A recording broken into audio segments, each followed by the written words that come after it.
Welcome back, bingers, to another episode of our podcast. This week, we are continuing and concluding our theme around bungled burglaries, or burglaries gone bad, where someone ends up dead. Now, in the last episode, it turned out the burglary wasn't, in fact, really a bungled burglary. It was a premeditated murder staged to look like a burglary gone bad. Today, we're covering two stories from the Midwest, starting with a little-known case out of Lansing, Michigan, that occurred in the early 90s. The call came into emergency dispatch at 4:16 in the morning. On the other end of it was an elderly woman. 911, someone broke into my house. I live at 4217 Brighton. And she sounded frightened. "Someone broke into my house," she told the operator. She gave her address as 4217 Brighton Drive. And then suddenly, on the phone, she began screaming.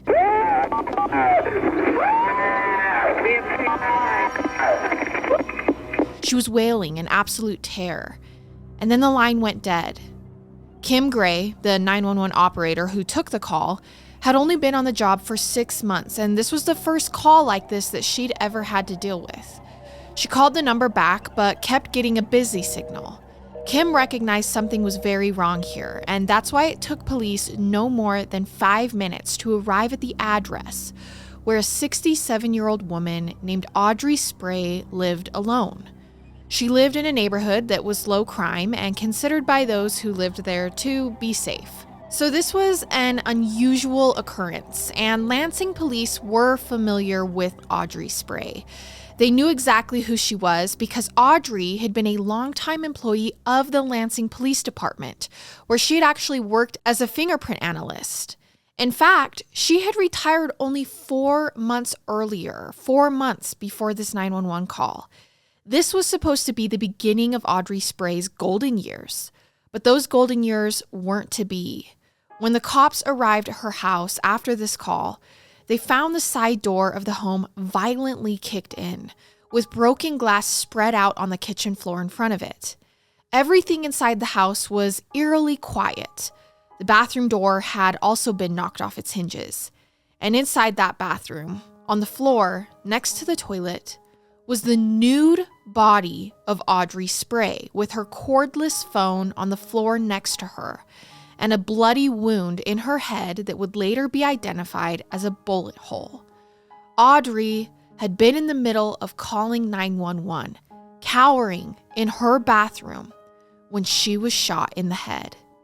Glass was shattered all over the floor, so it was a noisy break and enter. And it looked as though once she heard this, she had immediately grabbed the cordless phone just as the intruder was making his entrance, ran from her bed without even having time to put clothes on, and locked herself in her bathroom where she called 911.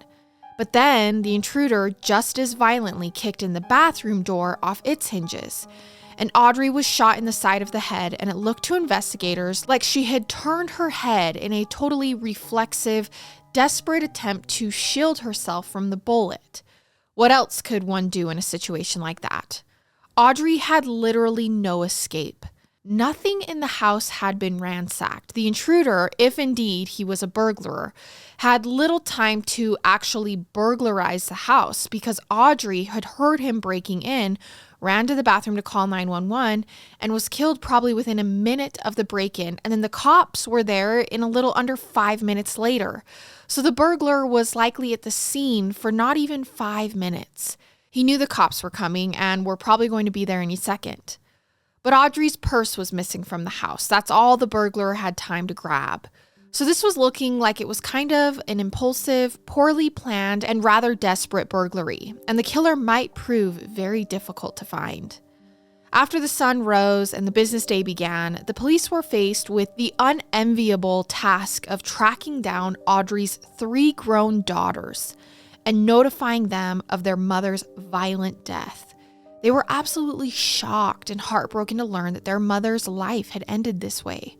Her daughter Erica couldn't bring herself to tell her own children how their grandmother died. She had to make something up so they wouldn't have nightmares. Erica fully expected that her mother would be around at least another 2 decades and would be able to watch her grandchildren grow into adults. Erica thought about this as she washed the blood from the bathroom where her mother died. Neither she nor her sisters could think of anybody who would or should want to do their mother harm. No one in the neighborhood had seen or heard anything that was useful to investigators. And only one neighbor heard what sounded to him like a hammer banging around the time that Audrey was shot. So he was either hearing the door being kicked in or he was hearing the actual gunshot. People who lived in the neighborhood were now turning into citizen detectives, beginning their own porch front investigations. They zeroed in on a rape that took place a block away from Audrey's house just a month earlier. Maybe they were connected. And then an armed robbery suspect had recently escaped from a courtroom during his arraignment and was still at large. So this reputably safe neighborhood was no longer feeling so safe to a lot of people who lived there. Even though this was the first murder in Lansing in all of 1993, more than 2 months into the year, some of the residents in the area put their houses on the market. Not long before the murder, someone had spray painted some obscene graffiti on Audrey's home. She had made a vandalism report with the Lansing PD. This happened shortly after she had painted the house, as she herself was intending to put it on the market and move to the East Coast to live her retirement with one of her 3 daughters. So even before the murder, here was Audrey herself, no longer feeling safe living in the neighborhood. The house she'd lived in for over 15 years had just been graffitied. In the months before her murder, Audrey's behavior had changed. Something had apparently spooked her. She seemed afraid of something, paranoid even. Robert Toman, the neighbor who heard the hammer-like sound around the time of the murder, told police that Audrey had called him to ask about his security lights 3 weeks before the murder.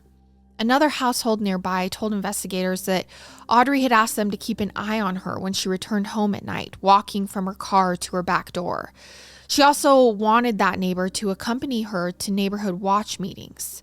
Audrey, for some reason, had been specifically afraid that an intruder might come into her home and kill her. She told one neighbor that she had already mapped out a few places she would hide if an intruder came into her home. Now, this is not normal. She was telling neighbors that she was either going to hide under a bed, she had said, inside a closet, or in one of the bathrooms. Sadly, she was killed inside one of those hiding places. So that's why home invasions are, at least for me, among the scariest scenarios, because your home is where you would expect to feel the safest and the most secure. I don't think it's victim blamey to say that some murder victims are more vulnerable than others, like sex workers, for example. Or like I touched on recently, there's some level of risk in being a realtor or working in a convenience store late at night. But inside your home, that's the place that you should expect to feel your safest. This should be your refuge. Something like what happened to Audrey is everyone's worst nightmare because it's something you can't really avoid if it happens to you. So immediately after Audrey's murder, the scene was carefully processed by crime scene investigators. Everything between the kitchen where the killer entered and the bathroom where the victim was found was cordoned off and dusted for fingerprints. Police found a single smudged fingerprint in the kitchen. They also wanted to find footwear impressions. The linoleum floor was dusted with a powder called Aurora Pink, which sticks to moisture. Then a fluorescent light was used to reveal possible shoe impressions. They found one. It was an athletic shoe, the left shoe. And then the shards of glass from the broken window, which covered the linoleum floor, those shards were collected to examine for potential shoe impressions. And they were sent to a forensic lab. And in the lab, they found another shoe impression on a shard of glass. Here, they used a technique called superglue fuming to reveal it. It was a partial shoe impression, which was determined to be from the toe area of the killer's right shoe. So these two impressions combined, the one from the floor and the one from the piece of glass, created a nearly complete shoe impression. Investigators then used a law enforcement database of shoe impressions called Soulmate, combing through thousands of sole patterns until they finally came upon a match. The shoe was a size 13 Spalding brand tennis shoe, their first major piece of evidence in this murder. So it's important to note, and I feel like this is something that often isn't thought about. Sometimes when a victim is shot in the head, it isn't immediately obvious until autopsy that a gunshot wound is the cause of death.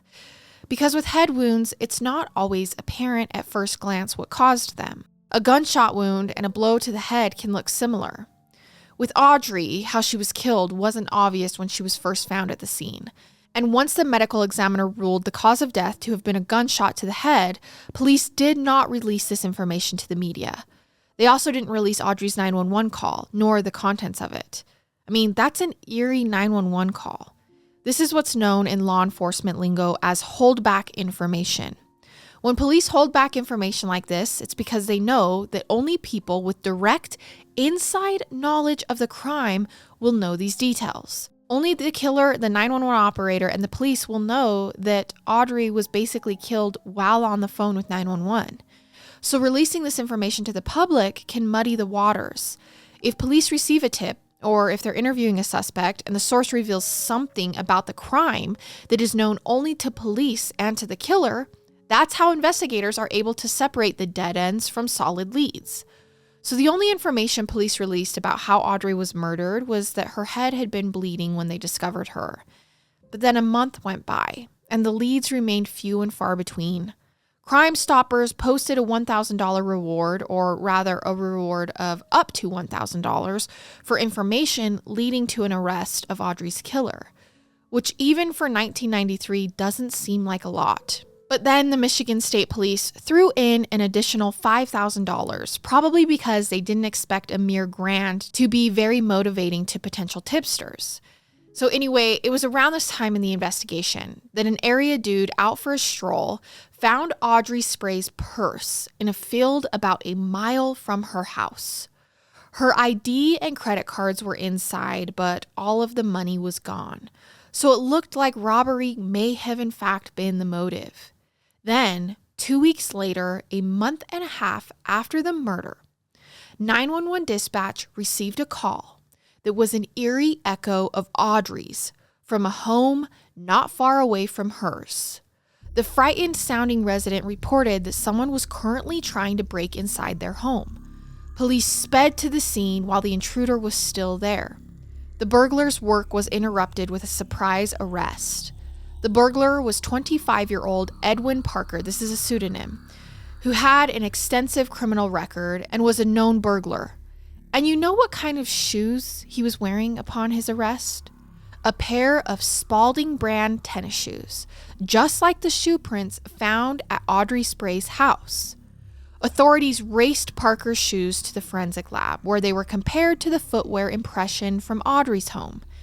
The shoe print analyst was looking at both the factory design of the shoe's sole, as well as the patterns of visible wear that occur when worn.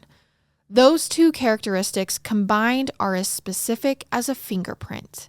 And in this case, the two pairs of shoes were not a match. The wear patterns were clearly different, and the shoes weren't even the right size. It's safe to say the investigators were very disappointed here and essentially had to go back to square one because this was the first and only promising lead that had surfaced in the investigation up to this point. Then, months after the murder, another tip came in, though from whom is not exactly clear. Different sources give different information. The coverage in the local press at the time reported that an anonymous tipster had phoned into Crime Stoppers naming a 22-year-old man, John Skinner, as a suspect in Audrey's murder. The Forensic Files episode about this case claimed that an inmate at a local correctional facility had written a letter implicating Skinner. It's possible that both are true, as it was also reported in the news at the time of the investigation that a fellow inmate at the Ingham County Jail in a neighboring cell had claimed that Skinner confessed to him after they heard a radio ad from Crime Stoppers offering the reward in the Spray case. It triggered Skinner to just begin bragging about how the crime went down and what he had done. I think the Forensic Files episode was taking some creative license with this particular case. For one, the episode reported that the victim's name was Audrey Nichols, not Audrey Spray, and that the murder occurred in October when in fact it had happened in March. Sometimes, for one reason or another, shows like Forensic Files will alter some of the details, perhaps at the request of family members or investigators. So in the case of John Skinner, it looks like that's what probably happened. The anonymous tip was called in June, and then a couple months later, the inmate wrote a letter to the district attorney offering to testify against Skinner in exchange for a plea deal. The inmate who sent the letter was a guy named Carl Headley, and he was facing 7 counts of child sexual abuse for molesting boys in his neighborhood. I'm not sure what kind of plea deal he was after here, or was eventually granted, hopefully not a very lenient one. But the thing about his letter was that it contained specific information about the crime which would have only been known to the killer. And the information was accurate. In the letter, Hadley, the informant, wrote that Skinner told him he'd broken into the bathroom to find a naked older woman on the floor with a phone to her ear. The woman looked at him and saw his face, so he grabbed the phone from her and shot her in the head with a .32 caliber firearm. The fact that Audrey was naked, that she had been shot in the head, and shot with a .32, these were details not publicly known at the time. So that gave this tip legitimacy and made John Skinner a priority suspect for police. See, this is the value of holding back information if you're an investigator. This is information only the police and the killer would know. And John Skinner, by this time the tip was received, was already in prison serving the beginning of a 30 to 50 year sentence for shooting and robbing a truck driver. In that crime, he and 2 friends had approached a truck driver who was asleep in his truck, and they woke him up claiming they were having car trouble. When the truck driver stepped out of his truck, John Skinner then shot him. And after he fell down, Skinner kicked the wounded man and robbed him. So this established that Skinner was one cold-blooded SOB, one who would shoot a Good Samaritan without cause for a relatively small amount of money. The detective sat down with Skinner for an interview, but he claimed, of course, that he didn't do it and wasn't even in the area that night.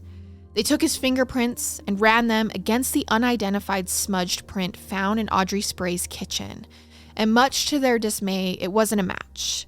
Nor were there any pairs of Spalding shoes in the prison storage locker or at the county jail where Skinner was first processed and held. Investigators were simply unable to find any evidence that Skinner had ever owned such a pair of shoes. And if such a pair of shoes was still out there somewhere, continuing to be worn, this would change the wear pattern and make them harder to match the impressions from the crime scene. Because the more the shoe is used, the more the tread wears, and the wear patterns disappear and are replaced by new ones. It's ever-changing, unlike a fingerprint. Once again, it seemed like this frustrating investigation had reached another dead end.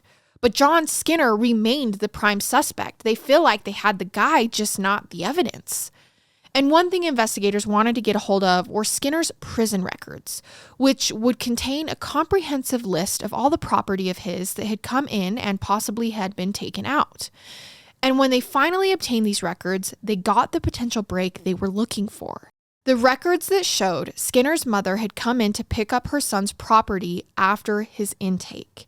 So detectives paid Skinner's mom a visit at her home, which was less than a mile from Audrey Spray's house. Skinner had been living there at the time he was arrested. And inside Skinner's mom's house, in his bedroom, investigators found a pair of Spalding tennis shoes, size 13.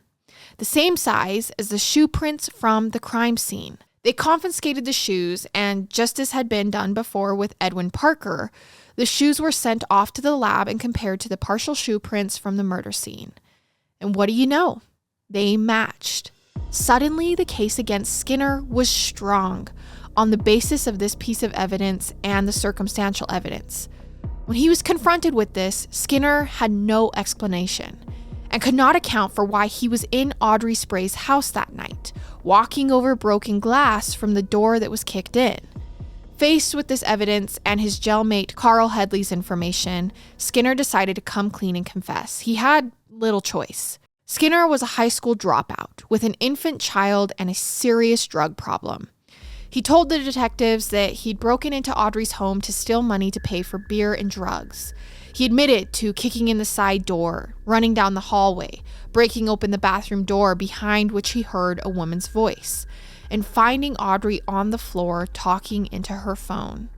He told investigators that he knocked the phone out of her hand, and then as he hauled off to strike her in the head with the gun just went off, which investigators didn't believe.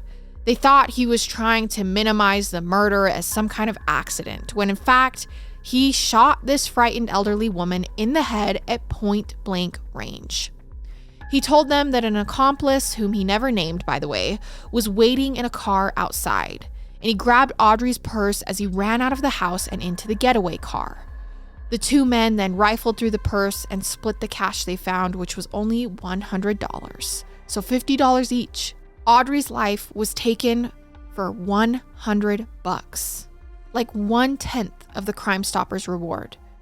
When asked where he had put the gun, Skinner told the police they'd never find the gun.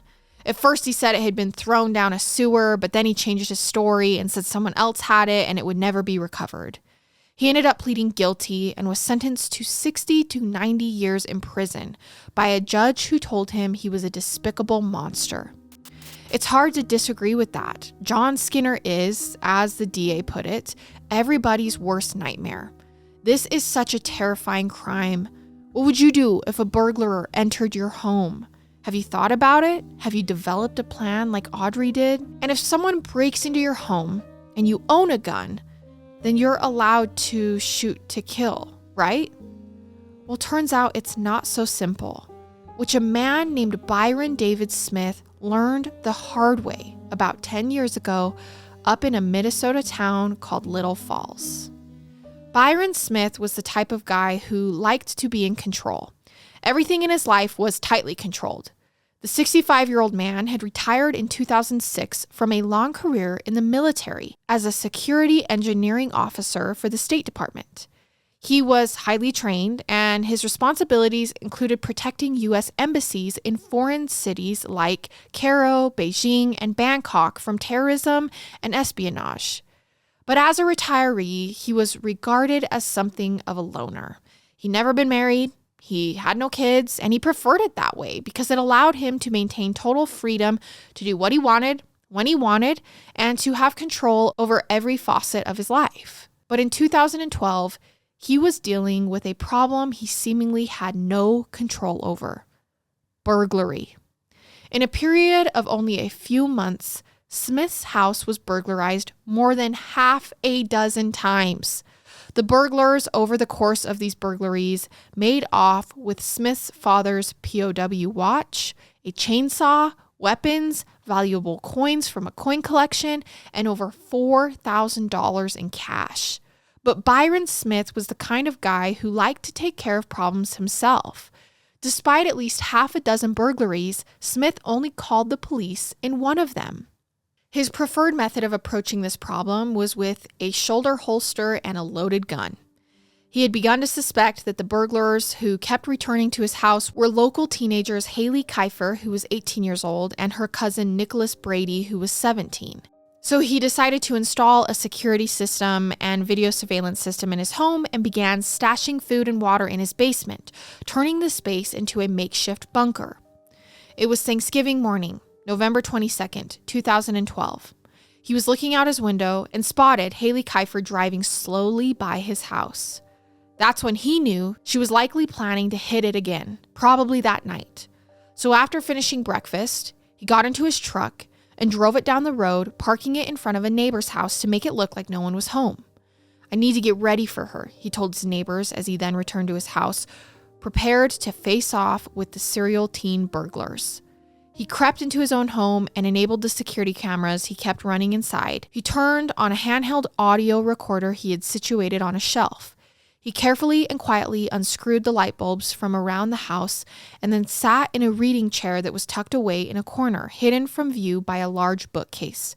He was waiting with a pair of guns ready for action. And finally, later in the evening, Byron Smith listened as the two teens broke a window and entered his house once again. But this time, he sat silently and motionless, like a spider, waiting for its prey to land in its web. And after about 10 minutes, Nicholas Brady, Haley Kiefer's cousin and accomplice, began walking down the basement stairs. That's when Smith opened fire, shooting Brady twice.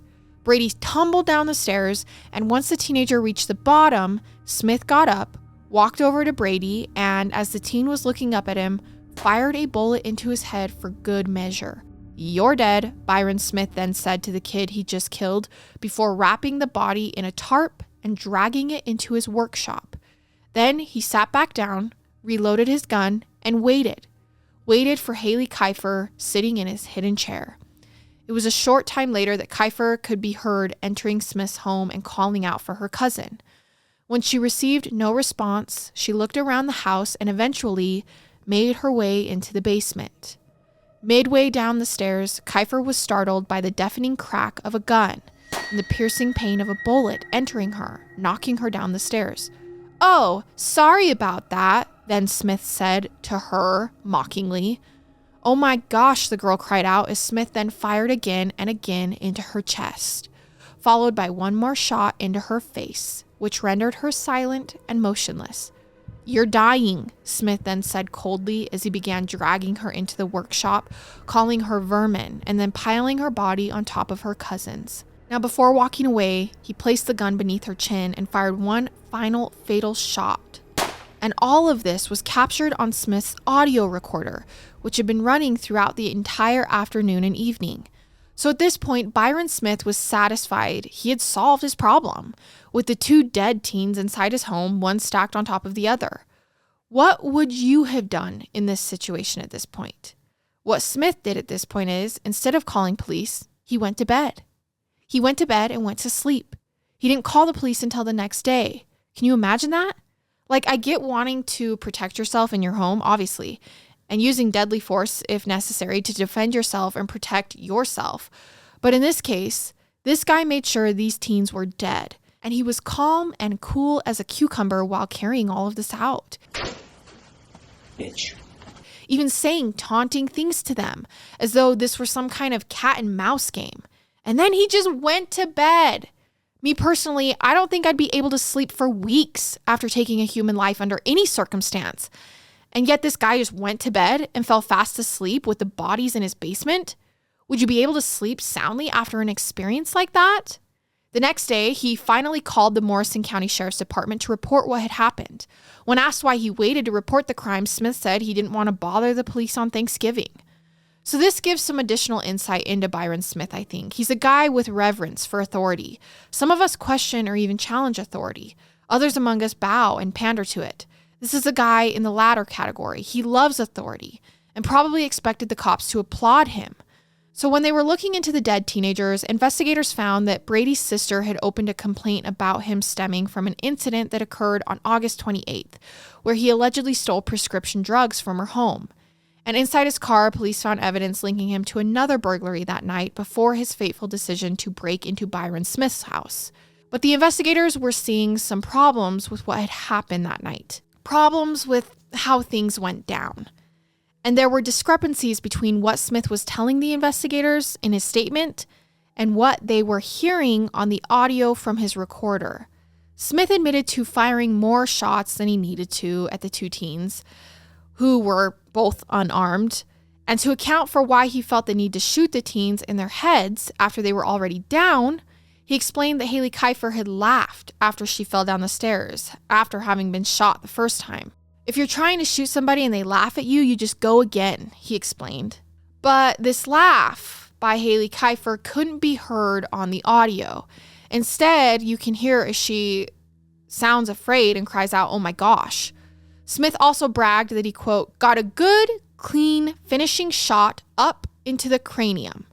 So it wasn't really feeling right to investigators who were faced with a dilemma here.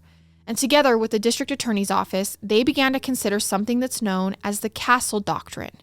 And this is a doctrine that addresses an individual's right to defend himself or herself with lethal force inside their homes against intruders.